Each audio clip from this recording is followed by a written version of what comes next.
मित्रों नमस्कार। आज की कहानी का शीर्षक है जीने की तमन्ना। बहुत ही प्रेरणादायक कहानी है। आशा करता हूं कि आपको निश्चित रूप से पसंद आएगी। कृपया कहानी को पूरा सुनना। चलो शुरू करते हैं आज की कहानी। रामदयाल इस बड़ी दुनिया में अकेले रह गए थे।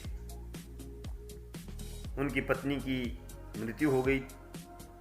वह 2-4 दिन ही बीमार रही थी। मोहल्ले वालों ने उन्हें अस्पताल में ले जाकर के इलाज कराने का प्रयास किया और रामदयाल ने भी खूब मेहनत की, लेकिन उन्हें बचा नहीं पाए। रामदयाल भी खुद बीमार रहने लग गए थे। उनका एकमात्र इकलौता लड़का था जो कि मुंबई में रहता था। कई वर्षों से घर नहीं आया था। मां की मृत्यु का समाचार मिलने पर उसने जवाब भेजा कि अभी काम में बहुत उलझा हुआ हूं, फुर्सत होगी तो आऊंगा। पत्थर पाने वाली रात रामदयाल तकिए में मुंह गिड़गिड़ाकर कितने रोए होंगे, कहना कठिन है। प्रेरणादायक कहानी जीने की तमन्ना किस प्रकार से रामदयाल को आगे जीवन में चुनौतियों का सामना करने, संघर्ष करने और किस मोड़ तक ले जाती है, ये हमें सिखाएगी। आशा करता हूं कि इस कहानी को आप पूरा सुनेंगे। रामदयाल की उम्र कोई 65 वर्ष की थी। अब उन्हें हरदम लगता था कि दुनिया में उनके लिए कोई शेष नहीं रह गया है, कोई बचा नहीं है। पड़ोसियों ने उनका बहुत ख्याल रखा। हर समय कोई न कोई उनके पास मौजूद रहता, लेकिन फिर भी रामदयाल की उदासी थी वो बढ़ती गई। वह जितना सोचते यह विश्वास पक्का हो जाता कि दुनिया में उनका अब कोई नहीं रह गया है, अब दुनिया उनके लिए बेकार है। और एक सुबह घूमने के लिए निकले तो लौटे ही नहीं। उनके कदम शहर से बाहर की ओर चल दिए। एक बस आगे की तरफ जा रही थी, जिनका उनको पता नहीं कहां जा रही थी, उसमें बैठ गए। कई घंटों की यात्रा के बाद बस एक घने जंगल से होकर के गुजर रही थी। तो वो पेशाब करने के बहाने बस से नीचे उतरे और एक दिशा की तरफ बढ़ गए और बढ़ते गए। बस वाले ने हॉर्न की आवाज दी कि आओ जल्दी आ जाओ। ड्राइवर उन्हें जल्दी आने के लिए कह रहा था, पर रामदयाल बाबू वहीं खड़े रहे। उन्हें न लौटने का फैसला किया। वह वन में खो जाना चाहते थे। उन्हें घने जंगल में दिन में भी पेड़ों के नीचे हल्का अंधेरा, हर तरफ सुनसान, पत्तों में साएं साएं की हवाएं सुन रही थी। रामदयाल बाबू को जैसे होश नहीं था। झाड़ियों में अटकते उलझते बढ़ रहे थे, पता नहीं किधर। धूप तेज हुई तो प्यास लगने लगी, गला सूखने लगा। अब एक ऊंचे कगार की ओर बढ़ रहे थे। आंखों के सामने एक ऐसा दृश्य तैर रहा था। वह हवा में हाथ पैर मारते हुए नीचे घाटी की ओर गिरे जा रहे हैं और एक यकायक उनके कदम रुक गए। वहां ढलान नीचे घाटी की ओर खुलता था। वहां 2 लकड़ियां लगाकर रास्ता बंद किया हुआ था। वहां मोटे मोटे अक्षरों में लिखा था, सावधान। रामदयाल बाबू ने इधर उधर देखा, पर उसे कोई नजर नहीं आया। उसकी समझ में न आया कि लोगों को सावधान करने की बात यहां पर किसने लिखी होगी। उन्होंने जरा बढ़कर झांका तो देखा आगे गहरी खाई थी। वह पीछे हट आए, न जाने क्यों उनका मन कांप उठा। वह एक तरफ बैठ गए। कुछ देर पहले रामदयाल आत्महत्या के लिए जो तैयार थे, लेकिन अब कुछ उन्हें डर लग रहा था। वह कुछ देर आंखें मूंद कर बैठ गए, फिर उठे। प्यास से गला सूख रहा था, लेकिन वहां भला पानी कहाँ मिलता। तभी उन्होंने देखा कि पास ही पत्थर की कुंडी में एक पानी भरा है। वहीं कुछ फल भी रखे दिखाई दिए। कुछ देर सोचते खड़े रहे, पिए या न पिए। फिर प्यास ने जोर मारा तो गटागट पानी पी गए और पास में रखे फल भी खा लिए। अब जाकर चित्त कुछ ठिकाने हुआ, लेकिन एक बात रह रहकर उसे परेशान कर रही थी कि यह सब किसने किया है। यहां तो कोई नजर नहीं आ रहा है, कौन है वह। रामदयाल के मन में आत्महत्या का विचार था, वो निकल गया। वह जंगल में घूमने लगे। जगह जगह उन्होंने सावधान लिखा देखा। कई पेड़ों पर लिखा था जहरीले फल है। उन्होंने पाया कि अगर वह सब न लिखा होता तो कोई भी गिरकर अपने प्राण गंवा सकता था। घास में छिपे हुए गड्ढे, खतरनाक मोड़, जहरीले फल, सब के बारे में सावधान किया गया था। अब तक दोपहर ढल चुकी थी। रामदयाल जी ने जोर से पुकारा, मेरे प्राण बचाने वाले भाई, मैं आपके दर्शन करना चाहता हूं। मेरे प्राण बचाने वाले भाई, मैं आपके दर्शन करना चाहता हूं। पत्तों के पीछे सरसराहट हुई और एक बूढ़ा हंसता हुआ उनके सामने आया।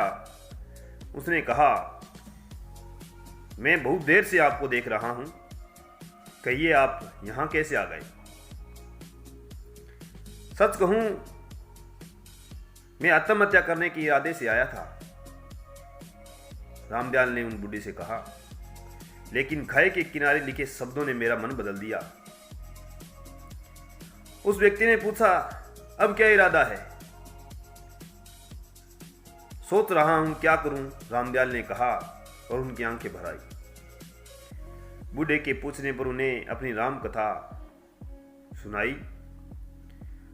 अब उन्हें बात खत्म की तो उनकी आंखों में लगातार आंसू बह रहे थे। एकाएक उन्होंने पूछा, लेकिन आपने अपना परिचय नहीं दिया। बूढ़े ने कहा, जो परिचय आपका है वही मेरा ही है। मेरा नाम नरसिंह है। और आगे क्या सुना। फिर हिम्मत करते हुए उन्होंने बताया कि अनेक वर्ष हो गए, एक दिन मैं अपने बेटे के साथ इस जंगल में गुजर रहा था। तभी मेरा बेटा घास में छिपे गहरे गड्ढे में गिर गया। वह इतना नीचे गिर गया कि मैं वहां पहुंच नहीं सकता था। मेरी दुनिया अंधेरी हो गई। पत्नी पहले ही मर गई थी। अब तो कुछ नहीं बचा था जीवन में। मैंने तय किया कि मैं भी इसी गड्ढे में कूदकर जान दे दूं। रामदयाल इनकी बातों को बड़ी ध्यान से सुन रही थी। नरसिंह ने आगे कहा, मैं कूदने जा रहा था। यकायक मन में यह विचार आया कि यह तो कायरता है। हो सकता है इसी तरह लोग आकर इस छिपे गड्ढे में गिरते रहेंगे और न जाने कितने लोग इस गड्ढे में गिर के मर जाएंगे। नहीं, यह ठीक नहीं है, मैंने सोचा। पहले इनका कुछ प्रबंध करना चाहिए। बस मैंने गड्ढे के चारों ओर पेड़ों की डालियां खड़ी करके उन्हीं लताओं से उनको बांधना शुरू कर दिया। रामदयाल ने उत्सुकता से पूछा, फिर?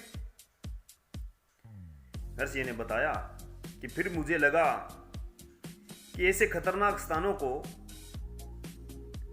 ऐसे खुला नहीं छोड़ना चाहिए। मैंने देखा मेरे बेटे की जान लेने वाले गड्ढे के पास ऐसे बहुत से स्थान भी हैं। बस मैंने निश्चय कर लिया कि जंगल में जब तक एक भी ऐसी खतरनाक स्थान रहेगा, जब तक मैं नहीं मरूंगा। वह दिन था और आज का दिन है। मैं इसी जंगल में रह रहा हूं। अभी मेरा काम खत्म नहीं हुआ है। खतरनाक स्थानों पर मैंने चेतावनियां लिखकर लगा दी है।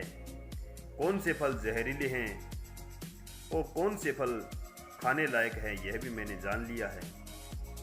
जंगल इतना खतरनाक नहीं रह गया है जितना पहले था। मैंने कई भटके लोगों को रास्ता बताया है, खाने पीने की सामग्री दी है, नहीं तो शायद वे मर जाते। और हर बार मुझे लगता कि आत्महत्या न करना मेरा फैसला निश्चित ही गलत नहीं था। रामदयाल गंभीर होकर नरसिंह की बातें सुन रहे थे। यकायक नरसिंह ने कहा, रात हो रही है, जंगली जानवरों का डर है। सुबह आपको जंगल के बाहर जाने का रास्ता बता दूंगा, चलो आइए मेरे साथ। नरसिंह रामदयाल को एक गुफा में ले गया। उसके बाहर आग जलाकर दोनों लेट गए। रात को जंगली जानवरों की आवाजें सुनाई दी, कभी दूर तो कभी एकदम पास।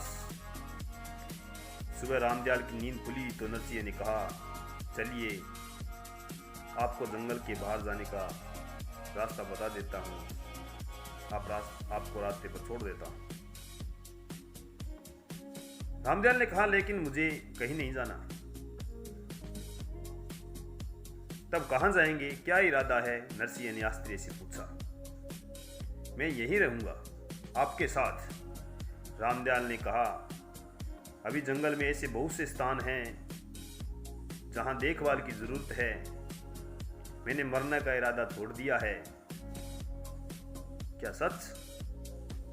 कहते हुए नरसिंह की आंखें चमक उठी। हाँ, मैंने देख लिया है, जीवित रहकर दूसरों को मरने से बचाया जा सकता है, रामदयाल ने कहा और मुस्कुरा उठे।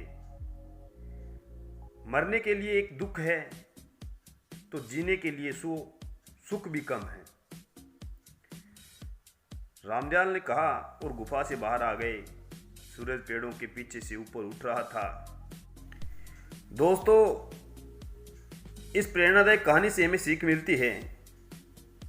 जीवन में कई बार ऐसी परिस्थितियां बन जाती है कि अक्सर मनुष्य मरने तक का फैसला ले लेता है, लेकिन ऐसा करना बिल्कुल गलत होता है, क्योंकि जीवन का अर्थ यह नहीं कि आप अपने लिए जिएं, बल्कि जीवन का मकसद यह होना चाहिए कि आप अपने जीवन से दूसरों को क्या दे सकते हैं। जीवन तभी सार्थक माना जाता है जब हमारे जीवन से कोई प्रेरित होकर या हमारे कार्य से कोई प्रेरित होकर अपने जीवन में सकारात्मक बदलाव लाए, स्वयं को बदल पाए। बहुत बहुत आभार, धन्यवाद कहानी को पूरा सुनने के लिए। बहुत ही प्रेरणादायक कहानी है। कहानी अगर पसंद आई है तो लाइक करें, कमेंट करें, चैनल को सब्सक्राइब करें। मैं नित्य प्रतिदिन ऐसी रोज प्रेरणादायक कहानियाँ लेकर के आता हूँ। जय हिंद, जय भारत।